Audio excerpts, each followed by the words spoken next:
प्रतिवादी दाव्यास हजर राहत नसेल तर काय करायचं? तर यामध्ये आपल्याला दोन परिस्थिती दिसून येतात. पहिली परिस्थिती म्हणजे प्रतिवादीला समन्स मिळवून तरीही तो कोर्टासमोर हजर राहत नाहीये, आणि दुसरी परिस्थिती म्हणजे त्याला समन्स मिळाले आहे आणि तो कोर्टात वादीच्या दाव्यास आपले म्हणणे देतो आणि त्याच्यानंतर तो कोर्टात कधीच हजर राहत नाही.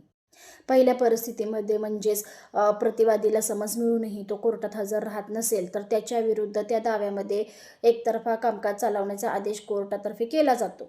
आणि जर प्रतिवादीने कोर्टात हजर राहून आपली कैफियत दिली असेल आणि त्याच्यानंतर तो कधीच हजर राहत नसेल, जोपर्यंत वादीने दाव्यामध्ये कामकाज चालवण्याच्या स्टेजेस आहेत तोपर्यंत जरी प्रतिवादी नाही आला तरी काही अडचण येत नाही. पण त्याच्यानंतरही ज्यावेळी प्रतिवादीच्या कामकाज चालवण्याचे स्टेजेस येतात आणि प्रतिवादी हजर राहत नाही, तर कोर्ट प्रतिवादी विरुद्ध वेळोवेळी आणि योग्य ते आदेश पारित करत असतात.